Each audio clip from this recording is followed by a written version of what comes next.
And then I guess we're good to go. Okay, so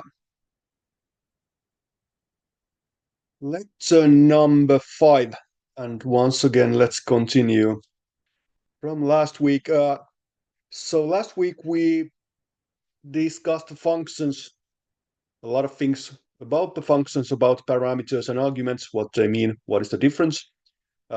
Then we talked about return values, why are they useful, why it's usually a good idea to return something from a function instead of printing or just printing something. Then about the type hints, which we also found useful, hopefully. And then we started talking about data structures, basically lists. And that's what we're going to continue with today. So today it's all about data structures, or almost all about data structures. And then we talked about for statement, how that is useful for iteration if we have a specific range or specific structure which you want to iterate through. And then we talked about range function, which is great if you just want to iterate through a range of values, but you don't need a list of those values. And then a little bit about some string functions, count and replace. Well, you can use a count with lists as well. And then there was something about f strings, a couple more features about the f strings. I think namely about formatting floating point values. There was a question, how do you define type hints if function is returning more than one value? Yeah, someone is requesting to record to their computer. I'm going to decline this because the recording of this will be available anyway. Uh, uh, that's a good question. And basically, the idea is that your function is supposed to return just one value. If your function is returning more than one value, then you should reconsider whether you're doing something you're not supposed to do. The basic idea is that function can get several parameters or can have several parameters, can receive several arguments, but should return only one value. Yeah, no worries. No worries about the recording request.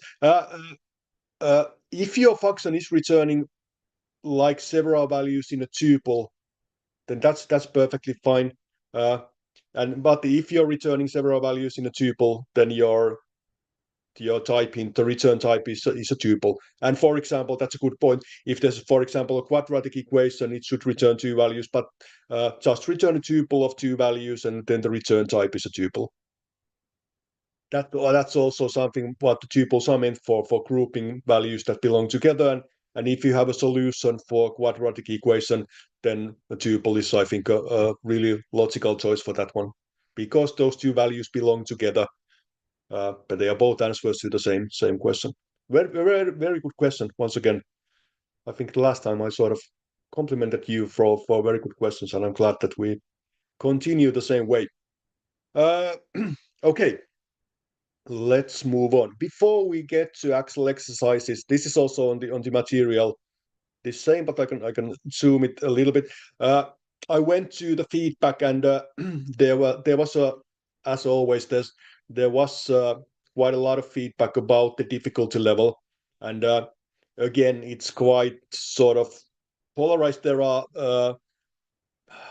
for example, if you think about the last exercise on part 4, which some of you found quite difficult. If it was about this great statistics. And again, there were a lot of feedbacks where you were happy that there are also, or some people were happy that there are also more challenging exercises. But I want to address this thing quickly before we continue today. There are exercises which are more difficult, and the exercises are not in any specific order of difficulty. So it means that the in general, the first exercises are not easy and the last exercise difficult, but there are some difficult exercises in between as well. And also the difficulty level is quite subjective, meaning that some people may find some exercises more difficult than other people, some other exercises. So basically two things what I want you sort of consider, I want you to remember is that if you find an exercise too difficult, it's perfectly fine to skip that exercise for that time, continue with the others, maybe get back to that exercise later. Also, it's a good idea that if there's like an exercise you can't complete, for example, in part 4 at the moment, then when you completed some more stuff like parts 5 and 6, you can get back to that exercise and see if it's easier to do it.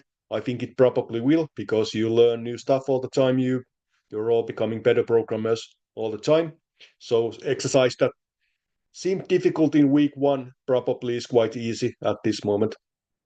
Also, if you're having problems with any of the exercises, remember that we have all these support channels. You have the Discord, and we had a lot of feedback that you found the Discord quite useful. There's a lot of discussion in Discord, but please keep on using it, and please start using it if you're not using it at the moment. And we also have the live workshops where there are people who can help you with the exercises and where you can work with other students with the exercises. So if you're able to attend those, then those are great as well. So remember that you can get help for difficult exercises, and some exercises are difficult on purpose, and that shouldn't be a problem. And you can get the best possible grade from this course even if you don't complete all these exercises. Some of them are difficult on purpose, as I mentioned. So don't get frustrated if you think that one of the exercises, if you can't complete an exercise right now, that's not a problem. You can become an excellent programmer even if you can't complete one of the exercises on the or some of the exercises on the material when you encounter them. Okay, I just wanted to say this. So then let's move on. So last time we talked about lists, and most of the lists we talked about last time had integer items in them. And now the items in lists can be, of course, any type. So we can basically store any Python objects into lists. So we can have a list of strings. I think we had some examples last time. Like a name list, for example.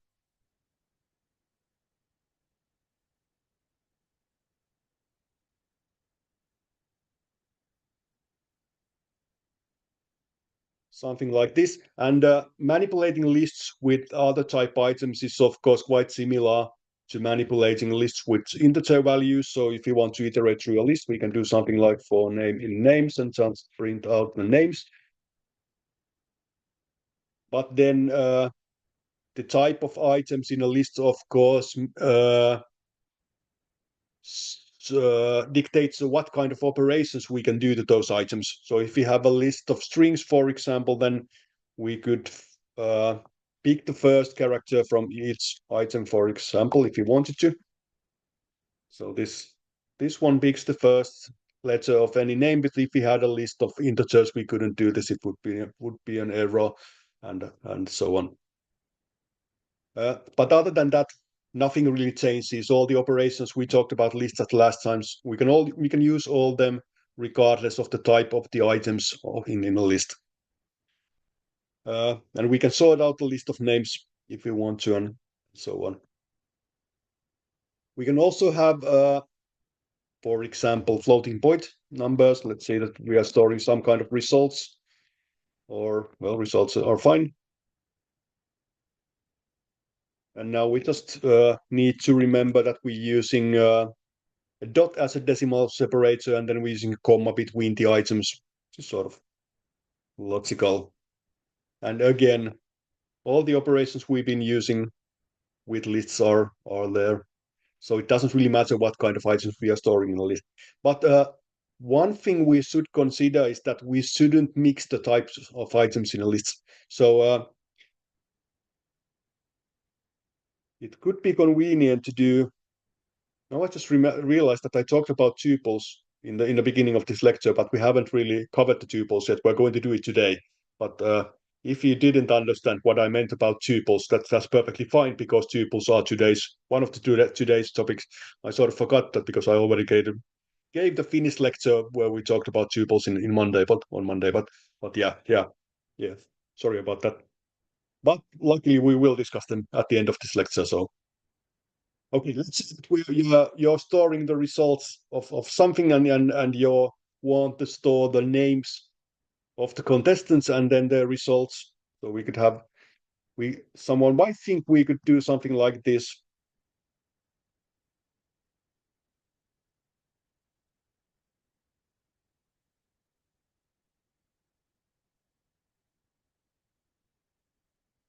What's the problem with this one?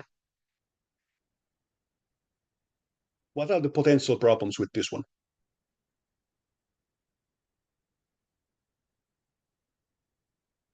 It is a mixed list, yeah, but what's the problem? Yeah, yeah, you're absolutely right. The problem is that they are not connected now. We could have like I think the meaning with this one could be that there's like a person's name and then the result and then another person's name and then the result and so on. But the problem is that they are not joined together. So if we manipulate this list, if we do something like results.pop 0, get rid of the first item, then there's still the result of John remaining on a list. What happens if I try to sort this list? Any idea? Yeah, it's an error. Why is it an error? It's an error because in sorting, Python needs to compare the items. However you are sorting a list, there are several algorithms you can use to sort something. But whenever you're sorting something, you need to compare the items because that's how you sort something. You need to compare the items to know which one is the smallest and which one is the largest. And in this case, Python tries to compare the strings to integers, and then that's not possible. It's just the smaller than operator is not supported between instances of integer and string. So this is a bad idea from a lot of points of view. And later today, I'm going to talk about, at the end of this lecture, we're going to talk about how what is the better way to do something like this. And again, we're going to talk about tuples then. But let's get to that later. So if we can store any Python items into a list, that means that we can also store lists in lists, meaning that the items in lists can be other lists. And this is convenient basically for modeling a matrix. And let's see an example about this one. So let's see that we're modeling a matrix, something like this, for example. It's a 3 times 3. Let's have all the items with different values. It makes demonstrating things easier. That's a good question. Can we create 2 lists and introduce a one-to-one connection just like CSV? Yeah, let's see this one first. Let's get back to matrices. So let's say that we have names separately, whatever they were, Bill and Jane and Mary and Bob, and then we have the results in another list.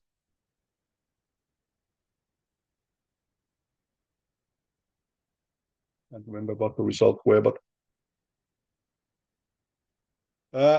something like this could work. What is the potential problem with this one?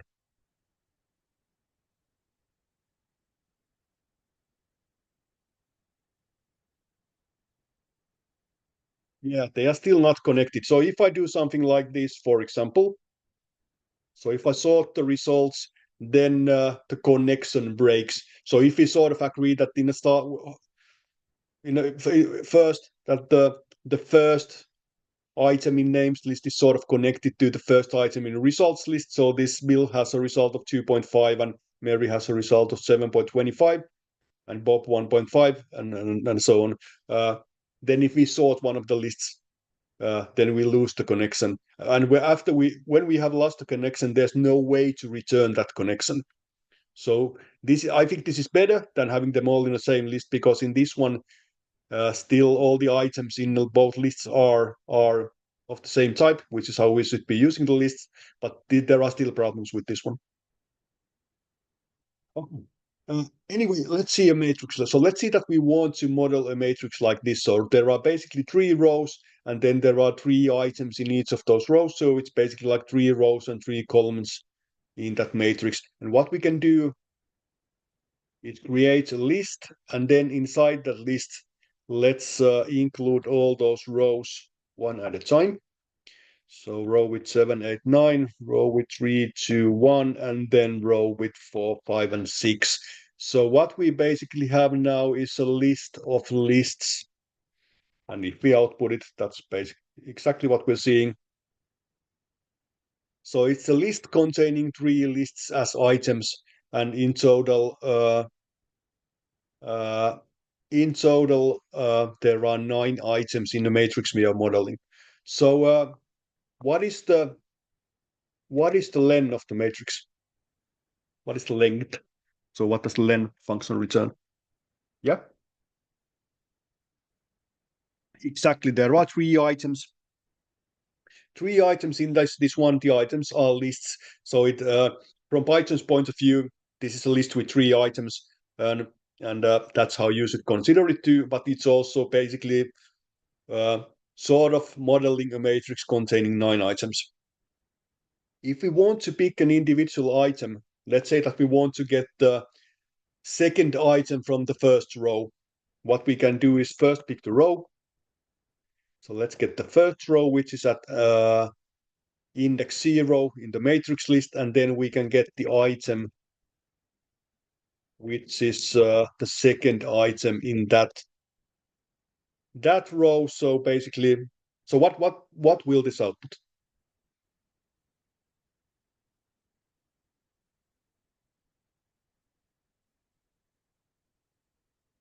Yeah, 8. 8 is the correct answer, because 8 is the second item in the first row. We can use this intermediate variables if we want, but they are not necessarily. So what we can do is let's first pick the first row, and then we can reference the second item in that row. So let's include another coordinate or another index after that one. So how you should read this is that this one returns the first row, and then we can access the second item in that row. So it outputs the same 8. How about this one?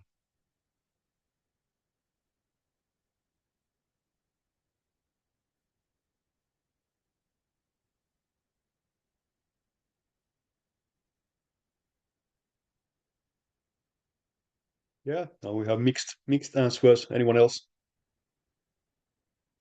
What is your vote? 6. Yeah. Yeah, 6 is the answer we're looking for, because it's the third item from the third row. Again, you need to remember that we start indexing from 0. So the first item is at 0, and in this case, the final item is at 2. So it should output 6, and that's what it does. Again, we can use the negative indexes if we want to. So if you want to get the final item in the final row, we can use -1 and we get the same 6, like this. So this is again handy if you want to start indexing at the end of the matrix. Now, this doesn't need to be like, I mean, typically when we are modeling matrices,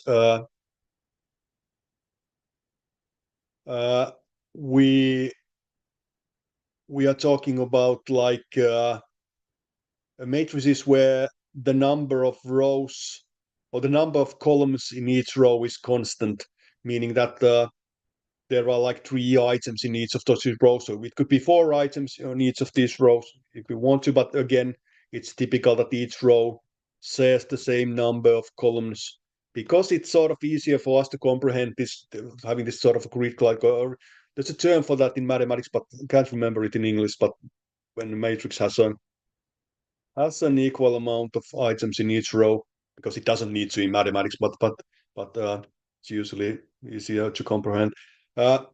So something like this. But from Python point of view, this isn't of course necessary. We can have something like 2 items only in the second row. So basically like a matrix like this and so on. But this square matrix may be the term. I'm going to rely on you on this one. Okay, but yeah. Well, let's get back to this. See, there was a question. Let's see. Does this work?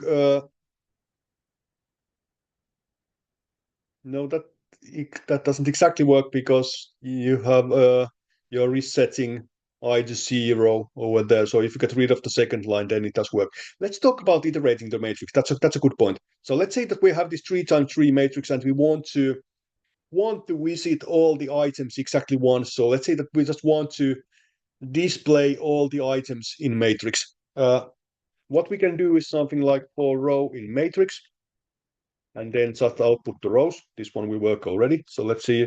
So now it looks a bit more like a matrix than just outputting the list like this. But if we want to get all the values one at a time, then we're going to need 2 for loops.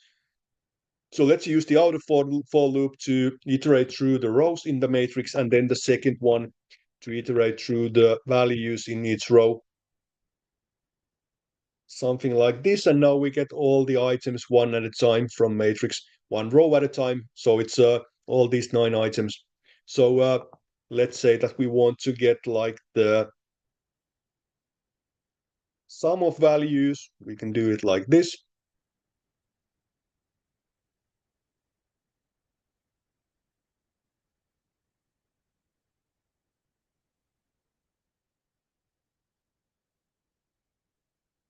Like this, for example, and the sum of values is 45, it seems. We can also do this if we want to. This will work as well. We can use the sum function, should be the same 45. But there are a lot of occasions where when we have a matrix, we actually want to go through all items in a matrix like this. And now when we talk about or manipulating and using these matrices is actually quite common in programs. And most of the time, it doesn't need to be like a mathematical matrix we're using. Sorry. But instead, there are a lot of other ways to use, or a lot of other needs to use a matrix. For example, if you think about games, if you think about something, it can be like a simple game, like a tic-tac-toe. You have a matrix in there. For chess, the chessboard is basically a matrix of 8 times 8 values, or 8 times 8 whatever items, and a lot of other games are also matrices. So in a lot of games, when you have a board where there are pieces moving, or where you attach piece or whatever, you can basically model it as a matrix. So matrices are useful in a lot of occasions, and again, in some other programs, you may have like these tables of data where you have several rows and columns, and for those, matrices can be good as well, although there are other ways to model the data. Uh, yeah, that's a good question. Can we have a matrix where the items would contain like the results? And yeah, we basically could. But let's talk about that a little bit later today. That's a good question. But let's get back to that when we talk about the tuples. Tuples at the end of this lecture. Okay, so anyway, iterating through a matrix is quite simple. We just need to use 2 for loops. First one iterates through the rows, and the second one iterates through the values in each row. And basically by using these 2 for loops, we can iterate through the items in matrix. And now, last time we talked about the fact that if we want to change a list, if we want to change the items in a list, we need to do something different. So just using this for loop like this doesn't work. And if we have something simpler, let's say that we have a just a list containing some values, and we want to increase the value of each of the items, we can't do this.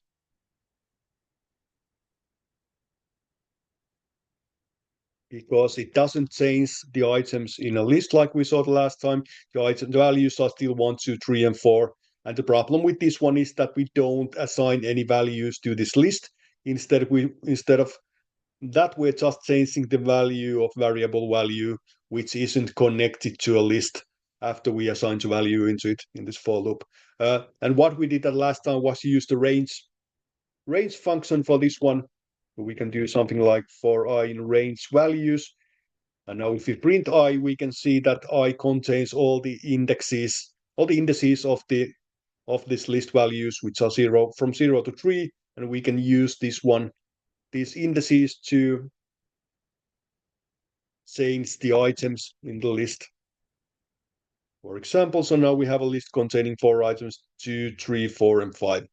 And we can do the same exact thing with matrix, but again, we're going to need 2 for loops.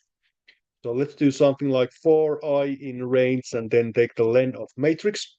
We could have 3 here instead, like for I in range 3, but if we do it like this, then it works with any matrix, regardless of the number of rows and columns. And then let's do another for loop. Let's go for j in range. And then let's take a length of the current row. So row I. And then now we have 2 indices, I and j, which we can use to access all the items in a matrix. So we can do something like matrix ij. Oops. So different code. So let's increase the value by 1. And after this one, output the matrix, we should see that all the values of all the items have increased by 1, and they have. So again, this is a bit more complex, of course, than just iterating through the indices of a list, because we need 2 for loops, but the logic is still there. It's the same exact logic that we did last time. We can access all the items in a matrix like this, and we can, for example, change them or so on. Matrices can be a little bit complicated at first, because dealing with those indices is it sometimes gets a little bit tricky, especially if you're manipulating the matrices. For example, if you're doing something really sort of a typical operation, typical task in programming courses is usually that you need to sort of flip the matrix so that rows become columns and vice versa. And it's actually a bit more difficult than what it sounds first, like because you need to be careful in what order you change those items and so on. But important thing to remember when you're doing something with matrices is that it's exactly the same operations we've been doing with lists, but because now we have lists inside lists, we usually need to manipulate them separately, or have 2 for loops, for example, if you want to iterate through them, or have 2 indices if you're referencing a single item in a list or so on. Okay, let's see. Talked about referencing items, talked about iterating matrix and changing item values, and so on. Let's see, is there anything else about matrices, or should we move on? Maybe we can move on. You can ask if you want to see something more. We want to talk about something which is also a bit complicated at first, but it's also really, really important and useful. It's a question: can we make equation with just given matrix like linear equation? Yeah, you can do basically anything you want with matrix. The thing is that if you're writing something like mathematical, and if you're doing a lot of matrix operations, there's a Python package like external library, which we're going to talk about in 2 weeks, I think, more, called numpy, numpy, which is really great if you're doing matrices. So if you're doing anything more complex with matrices, for example, if you're doing like mathematical operations, like multiplying a matrix with another matrix, or coming up with identity matrices, or I hope that's the correct term in English, or things like that, then using numpy probably makes your life little bit easier, because manipulating matrices, doing more complex operations with standard Python like this, like having nested lists, can become a bit complex. But you can do all those operations yourself. Definitely, just 100%. There was a really good comment also. It's hard to keep head of all these for loops inside for loops, and yeah, that's probably true. It can get if you look at the code in here, as I said, this can be a little bit complicated. But what we do here is we pick a current index I, Let's do it like this. I don't know if the phone.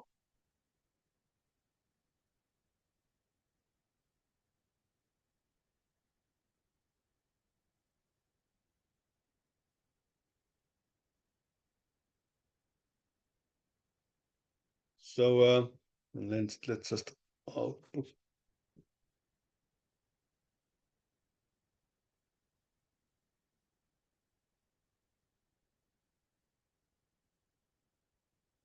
So maybe something like this might make it a bit easier to understand, but I definitely agree that this can be some hmm, sometimes a bit programs can look a little bit complex. If we execute this one, we see is that there are two for loops, and first it picks the current index is 0, so meaning that the current row is 789, the first row, and then J goes through values 0, 1, and 2, so it picks the items from that row, and then after that one it goes back to the outer for loop, then it picks the next row. So J becomes 1, and then I becomes 1, and then J goes through values 0, 1, and 2 again, and so on.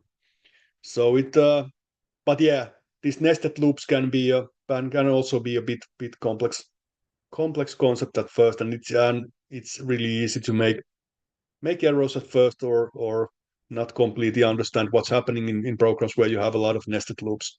So, but when you keep working with these, at some point it will become. I promise it will become easier, but I can totally relate to you. It isn't that easy at first. Okay. But let's talk about something else that isn't probably necessarily easy at first. So the idea in Python, when we store a value in a variable, we are actually not storing a value in that variable. In Python, what we are doing, we are storing something called a reference. And meaning that reference then points to that object somewhere in memory, and then we can use that variable to access that object. And we've been talking about assigning values to variables because it makes things easier at first, and that's also something we're probably going to use in a lot of occasions later. But it's important to realize that what is actually happening is that that variable doesn't actually hold the value, but it holds a reference to that value somewhere in memory, and basically it holds a reference to an object somewhere in memory. And we're using these arrows to uh, sort of illustrate what's happening here. So when we assign this list 1, 2, and 3 into variable A, what happens is that Python creates a list with 3 items, 1, 2, and 3, somewhere in memory, and then it stores a reference to that list to variable A, and then we can use this variable A to access this list. And why is this important? Why am I telling you this? Why do we need to overcomplicate things? For a lot of values, it doesn't really matter. If you think about value like a number or something like that, it doesn't really matter. Yeah, 10 is an object which stored somewhere in memory, and then we store reference to variable number. But because this value is immutable, so integers are immutable, like and strings and floating point values and Boolean values are all immutable. It doesn't really matter. But when we have a mutable value, a mutable object, something like a list, it matters. And the reason it matters is because let's see something like this. Let's say that we have a variable list1 where we store reference to a list containing 3 items, 1, 2, and 3. Let's make things really simple. And now let's assign this value into another variable. So let's say that list2 equals list1. And now what happens in this one is that we are not creating a copy of this list. Instead, we are copying the reference to this list to another variable. So basically, after this one, we have 2 variables which are both referencing the same list somewhere in memory. So it's like you can consider the reference something like uh, an address written on a piece of paper. So let's just say that you have a house somewhere, and you can have a piece of paper where you write the address of that house, and then you can make a copy of that piece of paper. Now you have two notes with each having the address to that same house, and there's still only one house, but there are two notes with addresses to that same house, and we can copy that note as many times as we want to. But we still only have one house over there. And it doesn't matter which of these nodes we get to access that house, it's still that same house. And same happens here. And let's see. So let's just output the list first. And this one is quite obvious. So if we output these two variables, list 1 and list 2, it outputs list 1, 2, and 3. But and this is something we've been doing before, and there's nothing special in here. But let's change the list. Let's change the first item to 10, and then let's output lists 1 and list 2 again. And now we can see that we have, again, it displays 10, 2, 3, 2 times. And this is something that might be sort of confusing at first. So it might seem like we have two lists, and we're changing only the first list. So why is the second list changing? And the reason for this is that we don't have two lists. We have one list. We have one list with items 1, 2, and 3 originally. Then we copy the reference to that list to this another variable. And as I said, like the analog, if it helps thinking about those addresses to the same house, if we have two addresses to the same house, if we paint the house to a different color, it doesn't really matter which of the addresses we are using. It's still the house. The color of the house has changed. So the list changes, and it doesn't matter which of these sort of addresses to that list we use. It still displays the same list. Same list that's changed. And now this is important. This is important to understand that assigning a variable to another variable doesn't really copy the value, but copies the reference to that value. In a lot of cases, it doesn't really matter because if we, let's get rid of this one first. If we have something like this, yeah, we now have two references to this number 10, but that number is immutable. We can't change the number. There's no way we can say that let's increase the value of 10 to become 11. We can do this.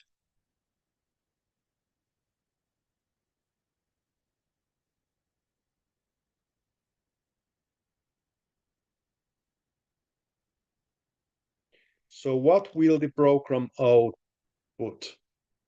It won't output anything now, but now. So what does the program output?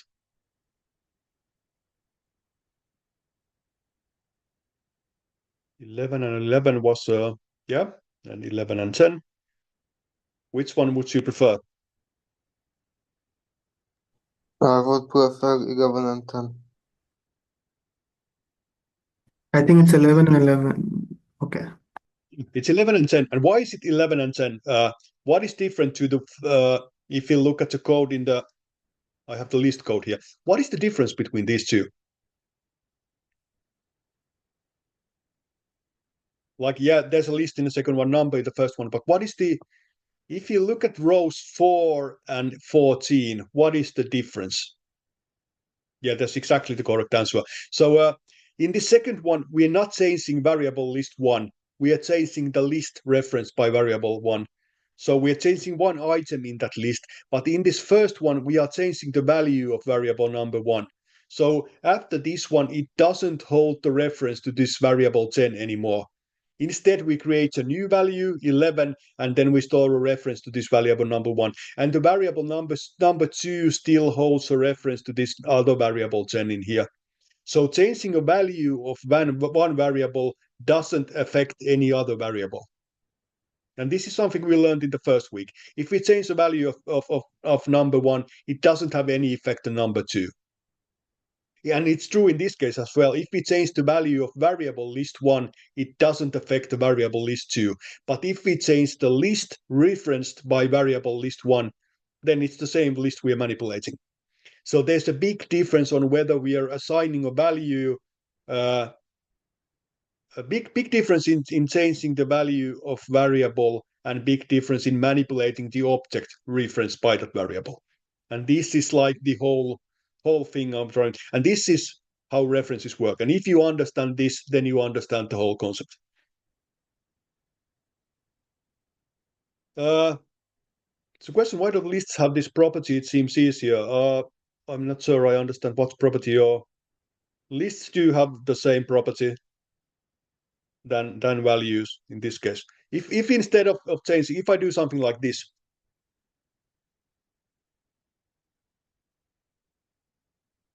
what does the program output? Is it two same lists or two different lists? What do you think? Different lists, exactly.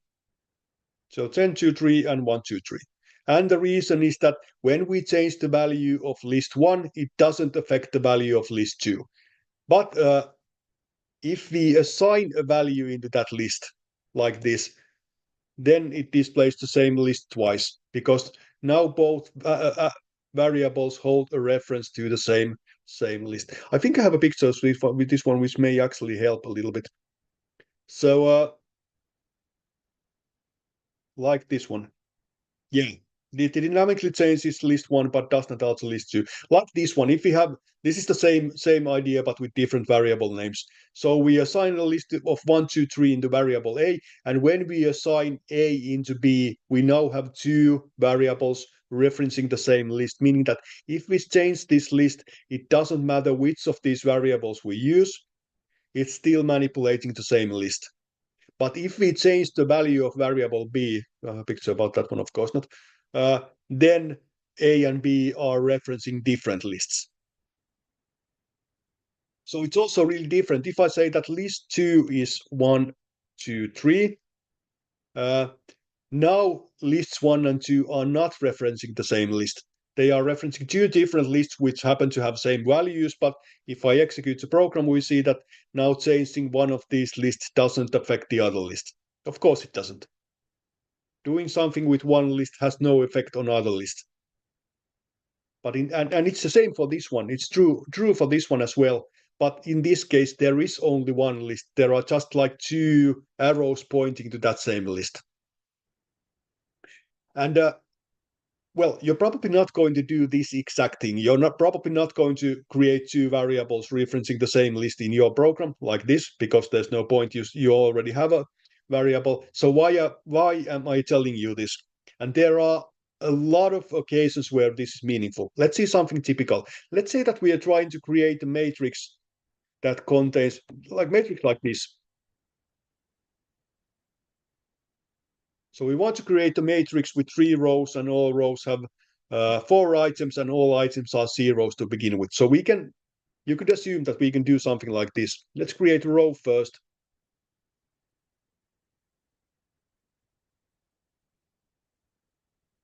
And then let's create a matrix like this.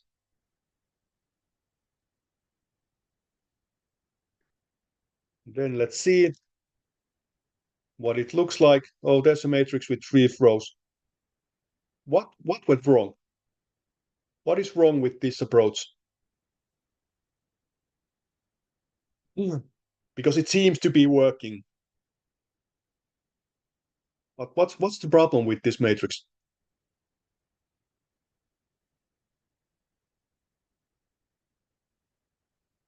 Yeah, exactly. Now we don't have a matrix with 3 rows in this case. We have a matrix with 1 row duplicated 3 times. Yeah, exactly. If we change one row, let's see what happens when we change one of the rows, one of the items, and one of the rows as well. So let's say the first item to be 10, or could be 1 instead of 0. And then let's output the matrix, and now we can see that the item has changed in each of these rows. And the reason is that the matrix has 1 row, but it's there 3 times. All these variables now reference the same row somewhere in memory. And there are actually 4 references to that same row. There's this variable row, and then there are 3 references stored in a matrix. So we can use any of this and it still changes. So if we output the row, you can see that that one has changed as well, because there are several references to the same row. The question is the similar principle with local global variables defined inside outside of a function. Not exactly. No. This is that's a little bit different. Well, there are some similarities. Yeah. You're actually right over there. It's the same than having a like a global variable referencing the same value. So yeah, to some extent, yeah, there are some similarities. Okay. So this is problematic, but let's talk about something that sort of related to this, and I'll show you how in a minute. So last time we talking about taking about slices of lists or also of sub lists.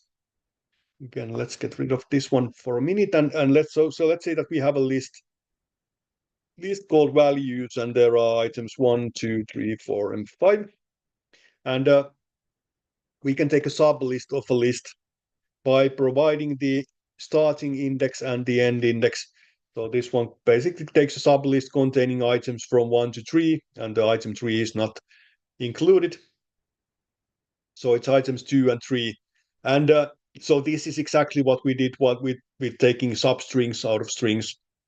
So the same operation works with lists as well.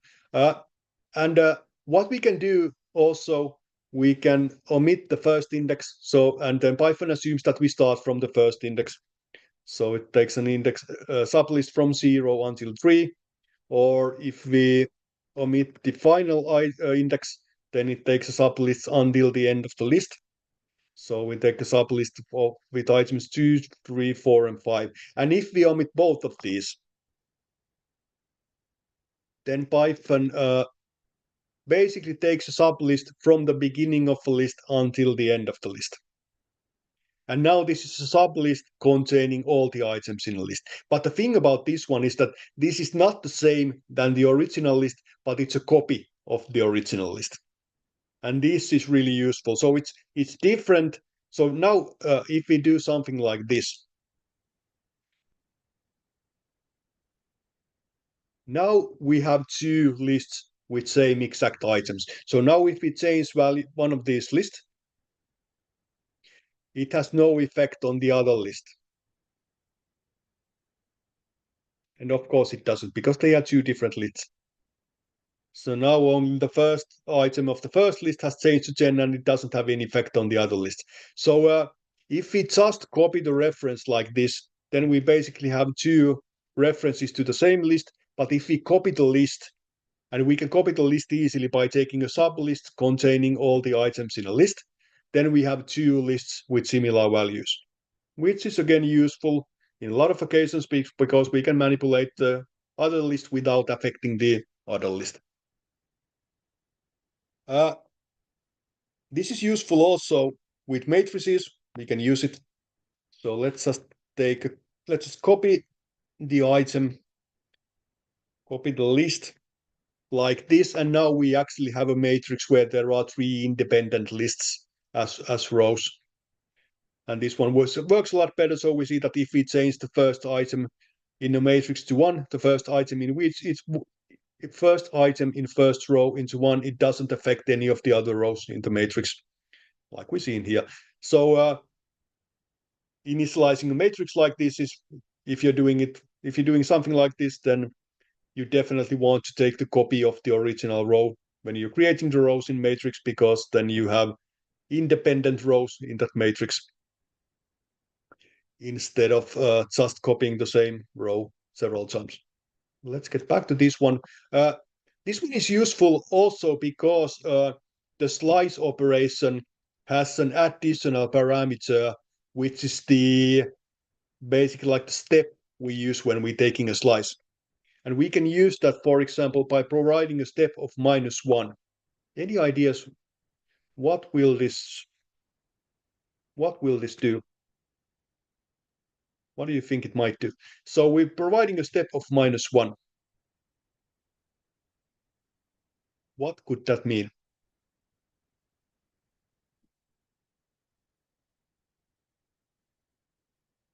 That's a good question, but yeah, it's a reversed list. So we basically get the same list, but the items are reversed. And again, this one is really useful. There are a lot of occasions where we want to reverse the list. And this is great if you, for example, if you want to sort a list into reversed order. So you want to sort a list, but you want the largest item to be the first one and the smallest item to be the last one. So you can sort it and then you can reverse it. And then you have exactly that. This also works with strings, which is again might be convenient. Like that we have a name, it's a Python, we want to reverse it, we can just do name, copy it, and provide a step of -1, and then we get it in reverse order. So the first character is the final one, and the final character is the first one. Highly useful in a lot of occasions. Any sequence that we can iterate through, we can also reverse by taking sort of a sub item with all items and then reversing it by using -1 as a step.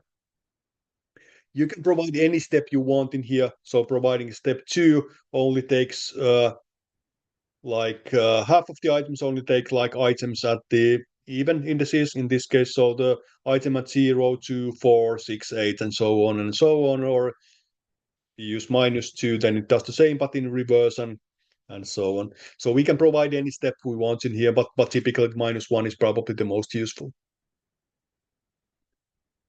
Okay. Another reason why references are so important is because we can pass a reference to a function. And that's what we're basically doing. So when let's say we have something like this.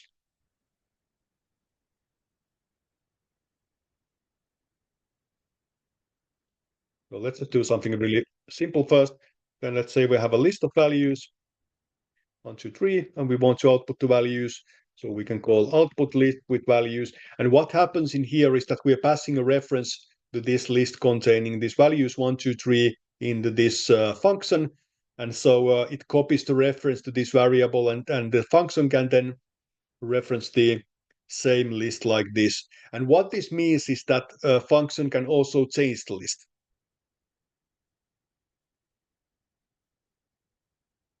So this one, of course, outputs a list like this. But let's say that we're not outputting the list. Let's just change it.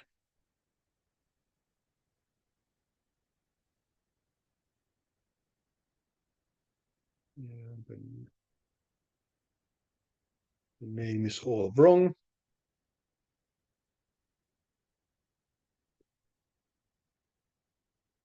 What will the program output?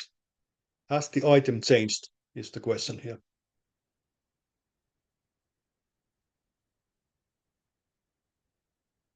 I'm sort of asking all these trick questions because they are related to this one. If you think that I'm trying to fool you, then yeah, I definitely am. I'm trying to fool you with this one. And that's because the sort of obvious choice would be that it hasn't changed, but it has changed. And the reason it has changed is that we pass the reference to this same list to this function. So when the function is executed, this variable L and variable values actually reference the same list in memory. And again, when we have several references to the same list, it doesn't matter which one we use, we are still manipulating or changing the same list. So in this case, when we change this value to 10, we are changing the value of the list, and the change reflects to main program here because there's only one list we're manipulating, and then changing that list means that we're changing that one existing list. And then, of course, when we print the list in here, we can see that the value has changed. And now, doing something when we have a function that changes a mutable object, that's often called a side effect, especially if it's not supposed to do that. And let's see an example. I think the same one is in the material, but it doesn't really matter. Let's do a function called second smallest. And the idea of function is that we want to get like the second smallest item in a list. And getting the smallest one or biggest one or largest one is quite easy because we have those min and max functions, but getting like the second smallest, it's a bit trickier because there's not an existing function for that one. And what we can do is we can sort this out and then return the second item, which is now going to be the second smallest if there are at least 2 items in the list, that is. If you think about it, if you sort it into increasing order and then you pick the second item, it means that that second item needs to be the second smallest because the first one is the smallest. Unless there are like duplicate items in a list, but let's not consider that one. So let's see if it works. Let's have a list of values, something called numbers.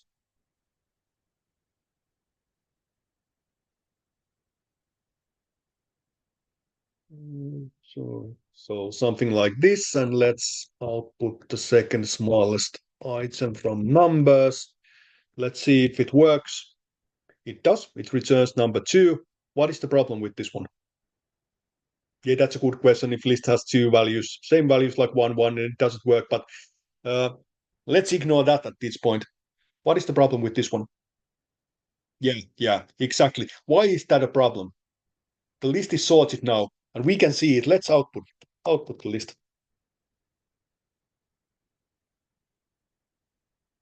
And we can see that the list, the order of items has now changed so that it's sorted, and it's sorted because it's sorted, or changed because it's sorted. And yeah, it's a problematic because the order of items might have a meaning in this program. It's perfectly possible, but that it doesn't, but it's possible that it does. And the problem with this one is that this function, if we write this function definition, you'll say that returns the second, can't seem to write today, second smallest item in the list values. So if you look at this one now, it says that it returns the second smallest item in the list values, and that's what it's supposed to do. But in addition to that one, it also changes the list it receives as an argument, and that's called a side effect. I think I have a slide about this one. And this is something you should avoid. And the reason we should avoid in this one is that this has an effect on the main program or effect on whoever is calling this function. And that might actually create errors that are really difficult to get, or really difficult to find. Because it's perfectly possible that we have a longer program and we're calling some other functions. And then at some point we realize that our list is not in the same order it's supposed to be, if we even realize that. But it might be really difficult to find out that why. Why has the list changed? So this function is supposed to return the second smallest item, not to change the list. So it's doing something with the object, and that's called a side effect. That's something as a programmers we should avoid. What could be a solution to this one? How can we fix this?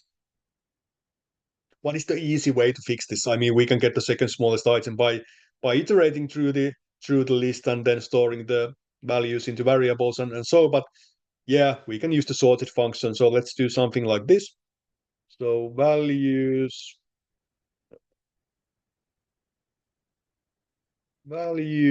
to equal sorted values, meaning that now we have a copy of the original list, and after this one we get the second smallest, but the original list is not changed.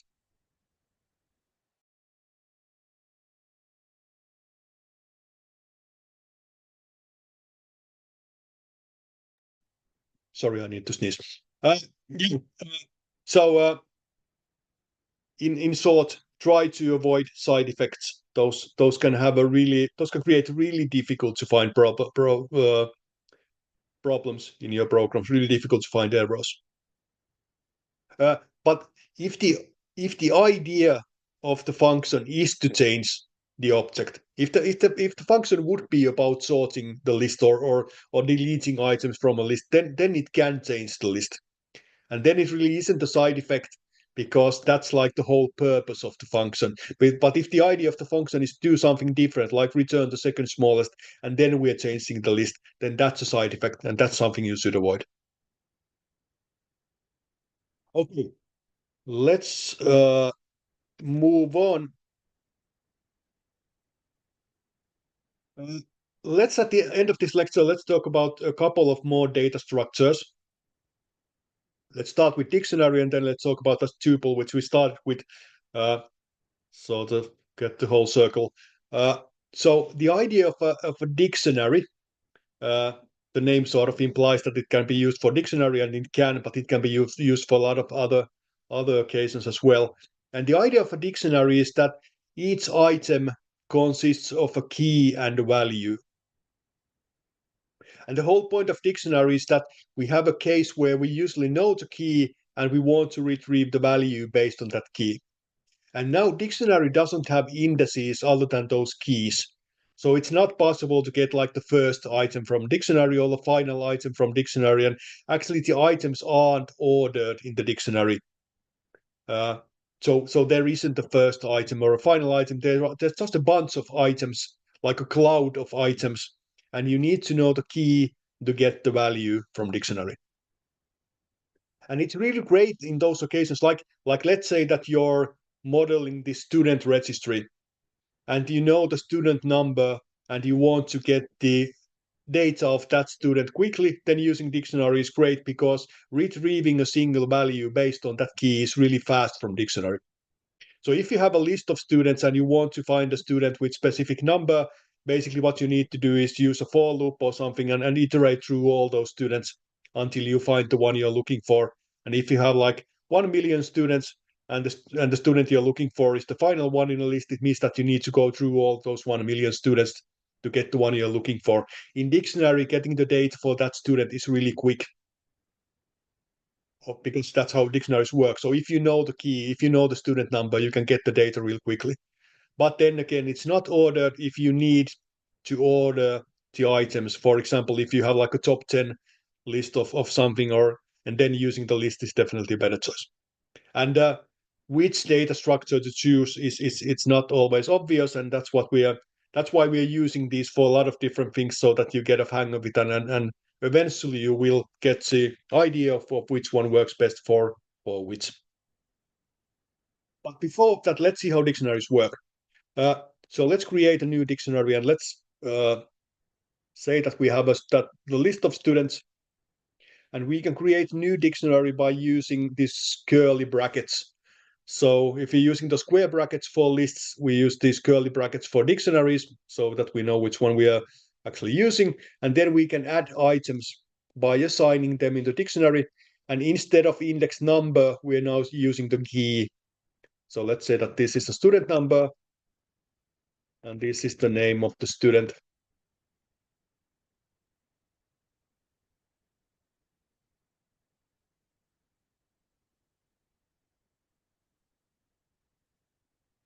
Let's do one more.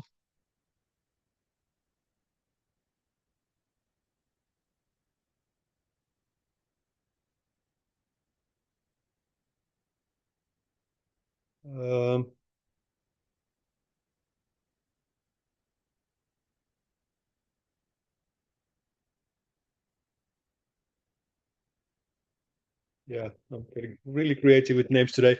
The question, dictionary is kind of protected list. Well, sort of, yeah, but it's more. It's not a list. It's you shouldn't think a dictionary as a list because the really basic property of list is that it's an ordered.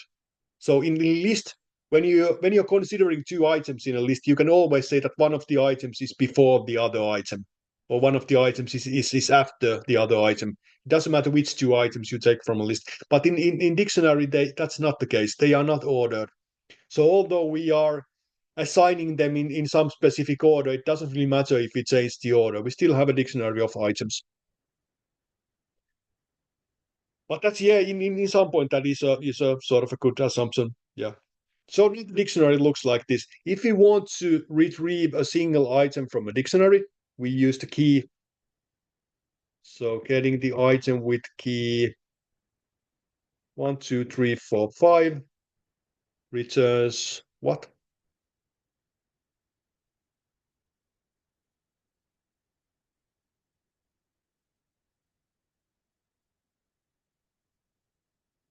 What will this output?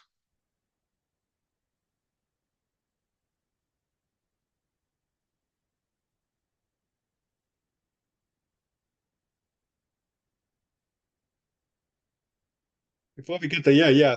So there's a question. So we can make a dictionary of items and store the key in a list and sort them, and then we can we can do that. We can double sort of store the dictionary keys in a list, and then we can manipulate that list. We can sort of, for example, sort the list in alphabetical order and then retrieve the items from dictionary in that way. Yeah, definitely that's possible. It outputs be the Python because that's the value this key is assigned to. And for example, getting the value with key 99999 returns James JavaScript. If we try to access an item with a key that doesn't exist, then it gives us a key error stating that kind of key isn't there in the dictionary. If we want, we can use the in operator again to check that is the key present in the dictionary. So this one returns true if that key can be found in dictionary. Yeah, let's execute it. That makes up.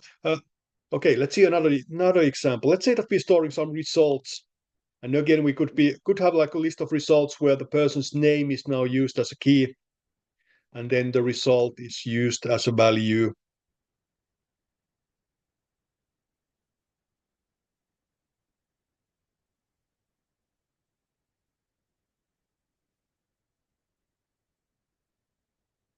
Like this, and again we can access the result of individual person by using the key, which in this case is the name.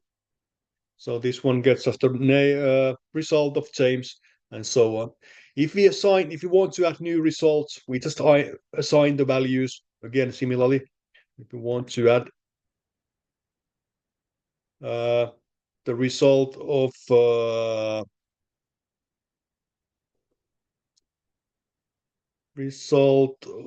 John, for example, then we can just assign a new value, and then the length of the dictionary is one more. So there's a new item added. If we assign a value into key that's already there, what do you think this will do?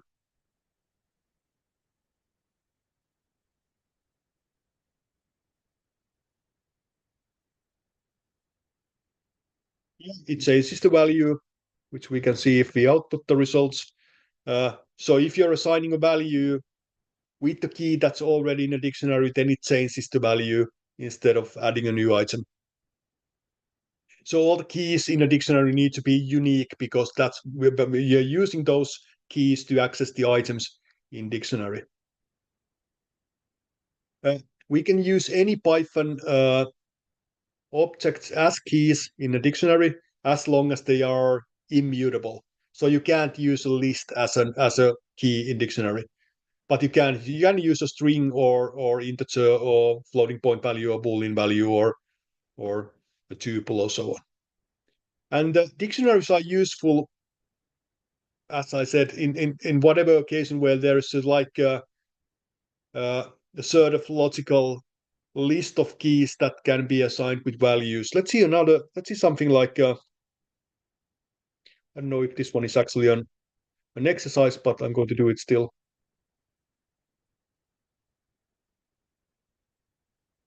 So let's say that we want to calculate the vowels in a string, and we can create a dictionary for that one.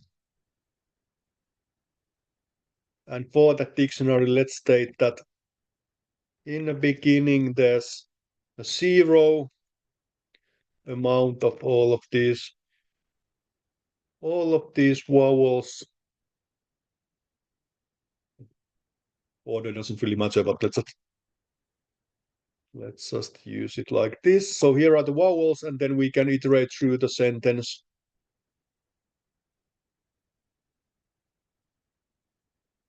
See if the character is a vowel. Then we can increase the value in dictionary.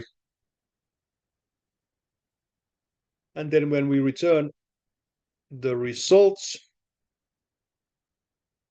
let's have a sentence.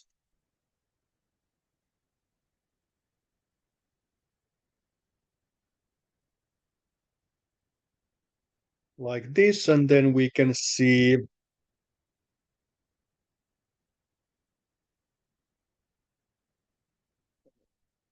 what it returns.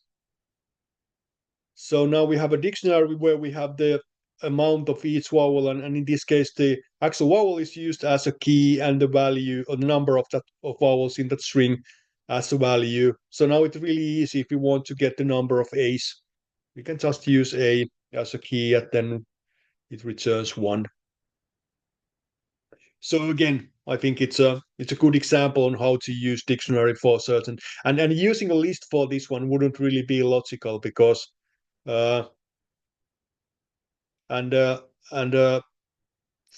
because then we just would have a list with values with no connection to the actual vowels. There's a question: can you iterate through the keys of a dictionary before? Yeah, definitely, we can do that. Say, well, yeah, let's write it again. Let's say we have a dictionary. Let's have something simple.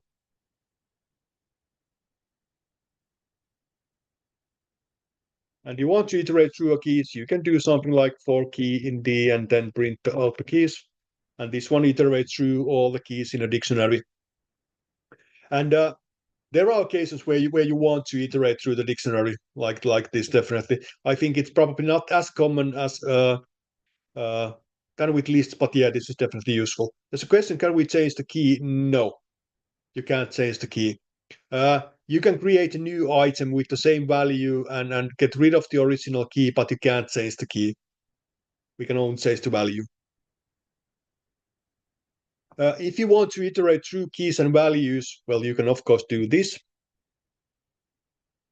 So let's use the key to get the value. So we get now the keys and values, but there's also another way.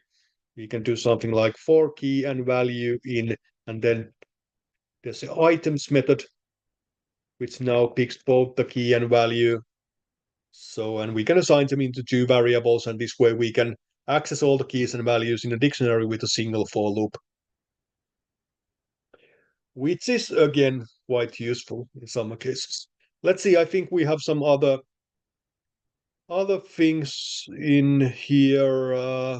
For and this one is if you want to iterate through both keys and values.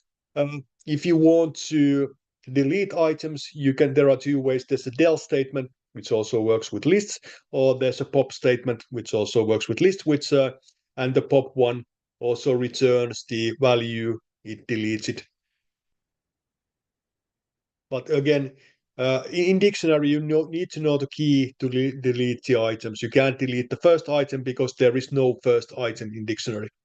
In Python, this is somewhat bit misleading because it does print these items in an order, and it does need to, because when you're printing something on the screen, there's an order, but there still isn't like the first or final item in dictionary, and that's not how you're supposed to think about it. If you need an order for the items, then you need to use a list instead. There's a question: why couldn't they implement the method for matrices that's similar to dictionary items method so that we don't have to use nested loops to iterate through matrices? Is it because lists are mutable and keys are not? I think that would be really difficult for matrices because, I mean, you could do something similar if a matrix would be like this symmetrical, like 3 times 3. But if it would be like 3 times 5 matrix, how would you iterate through it with a single for loop? And also, it's true that in matrix you don't have like corresponding. In dictionary, each item has a key and a value, but in matrix there is no connection between rows and columns. So I think it could be similar. Difficult to have a method for iterating through a matrix with a single for loop. At least I don't think I can come up with one at the moment. Okay. The final thing about dictionaries, and there are examples of this in material as well, it is also great if you want to group a lot of information together. So we can use a key as a property name and then a value as a property value. So we can have, for example, all the data of a single person stored in one dictionary like this. So we have a key name, and then the value is the name of the person, key length, and then we have the length of the person, weight and age, and whatever properties, and we can store this all in a single dictionary. And then we can have, for example, a list of these dictionaries, meaning that we have a list of person data. There are other ways to do this, and we're going to talk about this in the advanced course when we talk about writing on classes, which is actually a better way to do this, but this one is quite okay as well in a lot of occasions. And then finally, let's talk about tuples. And this is what we started with today. Again, before we go to tuples, I know we went through the features of dictionary quite quickly, but again, I think you need to experiment with these a little bit yourself, and then you start to realize how they actually work. So let's not spend too much time on going through all the operations of dictionaries. When you start using them, you will realize quite quickly how they work. And now tuple, which is our final data structure for today, and also final topic for today. A tuple is a list-like data structure, and there are two syntactical differences. So instead of square brackets, we're using parentheses when we're creating a tuple, and tuples are immutable, meaning that you can't change the items in a tuple. And we could do something like, let's say, a person tuple where we have the name, and then we have, let's say that we have the age of the person, and we can have several tuples that follow the same example or same format.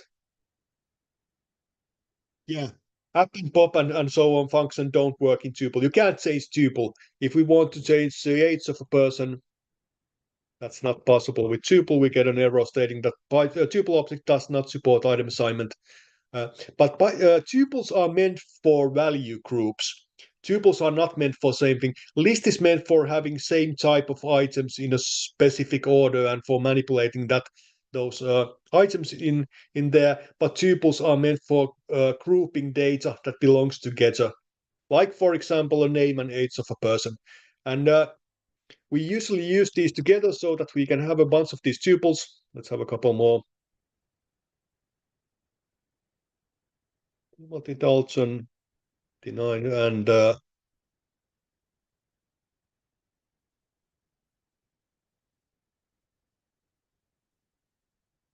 Jill Smith 49 or something. And then we can have a list of these persons.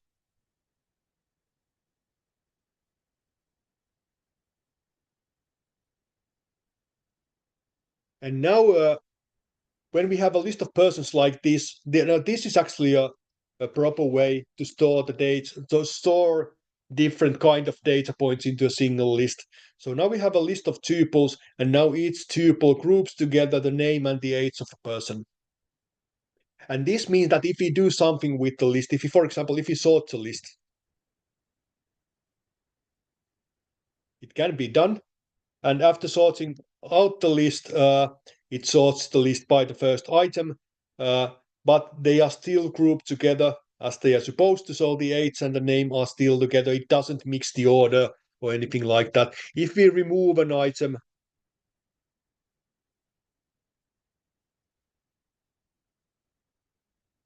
it still doesn't mess up the list. We still have the remaining items, still have the name and the age grouped together. And this is like the proper way to use tuples. Tuples are meant for this. It's perfectly fine to mix different types of items in a tuple, because that's what tuples are meant for. They are meant for grouping data that belongs together. Let's see another example. Let's say that we have a bunch of coordinates.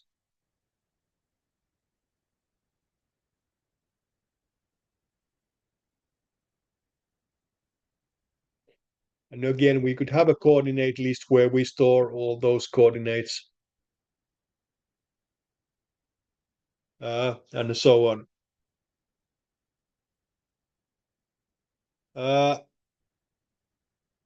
So again, it's a good idea to create tuples where we pair up these coordinates values because they belong together instead of just having a list of all the coordinates in one. And again, we can sort this list of coordinates, and we can manipulate and do whatever we want. So a really basic approach is use tuples for grouping the values and then storing those tuples in a list or in a dictionary or somewhere else. There's a question: if a tuple and a list have exactly the same values in the same order, will they get sorted exactly in the same way? You can't sort a tuple. Sorting something is changing it, and tuples are immutable, so they can't be sorted. But if you have a list of lists or a list of tuples and you sort them and they have the same values, then yeah, I think they will get sorted exactly in the same way. There was a question earlier that, okay, if we're doing this, why aren't we just storing lists? And there's a really good related question. Can we convert a tuple to a list and sort and back to tuple? Yeah, we can do that. Again, if you're doing, let's see that one first. Let's say that we have a list of values in a tuple, and for some reason you want to sort it, you could do something like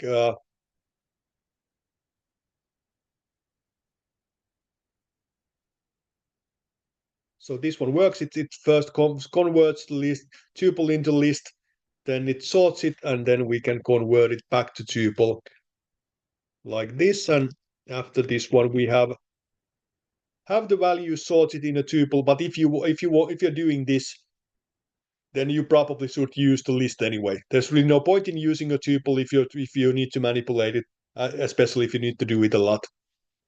The reason why we are using tuples instead of lists is, well, there are two basic reasons. The first one is the fact that they are meant for different things. So tuples are meant for grouping values instead of, for example, storing a list of values. If you're storing a list of values, then just use a list, because you can manipulate that and so on. The second reason why tuples are useful is that they require a lot less memory than lists. So if you have a really complicated program with a really lot of data, it's perfectly possible that you can execute that same program if you're using tuples, but if you're chasing them all the lists, then you might not be able.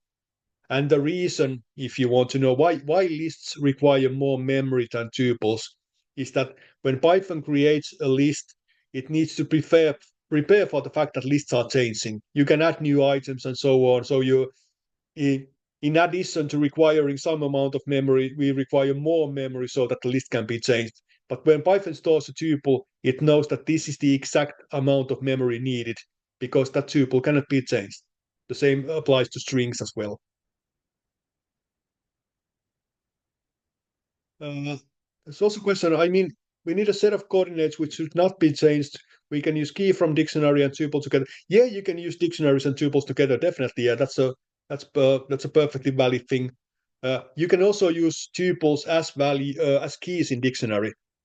So let's say that you have a coordinate system, and say that we are creating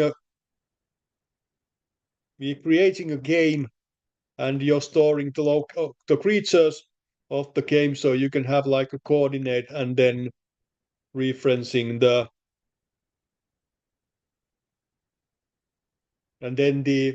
actual creature in those coordinates, and so on and so on. So you can combine lists and tuples and dictionaries however it seems more logical, and that's really common when you're writing programs, that you're using these different data structures together, and then you just should realize that which data structure is the most convenient for each use case. It's not always easy, but all data structures have their benefits and for their uses. But basically, lists are great because you can sort them, they have an order. Dictionaries are great when you're not really sorting them and you don't really care for the order, but you want to pick individual items based on some keys. And then tuples are great when you're grouping values together and you don't really need to manipulate them that much. And then you maybe want to store them into some other data structure. And usually it's like combining the best. You can't sort a dictionary. That's a good question, but yeah. There's not a sort method for dictionary because dictionary values don't have an order. it would be impossible to sort a dictionary because there's no first item and there's no last item. So you can't sort something which doesn't have an order.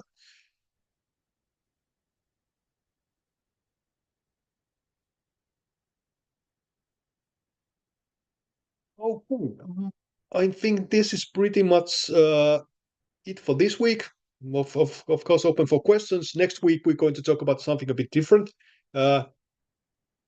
which is somehow related to this one. We're going to talk about how to read and write files, which is useful when we are actually manipulating a lot of data. You don't want to write anything.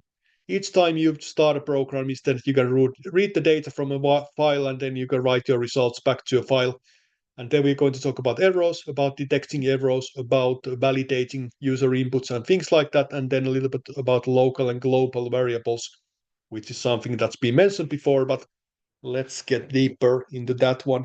Do you have any questions about the data structures or about anything, basically? But today we talk about matrices, we talk about references, whichever is the reference, whichever is the correct correct way to pronounce it, and then we talk about dictionaries and tuples. And this week's exercises are pretty much about using the correct or using these different data structures for different things, and the whole idea is to learn how to use them, but also to learn about which one to use for different occasions. They all have their benefits and they all are great for some reasons, and then a lot of things you can do by using any of the data structures, but they are probably more convenient or can be faster or more effective to do by using one of these structures. Okay, if you don't have any questions, then I'm going to stop the recording.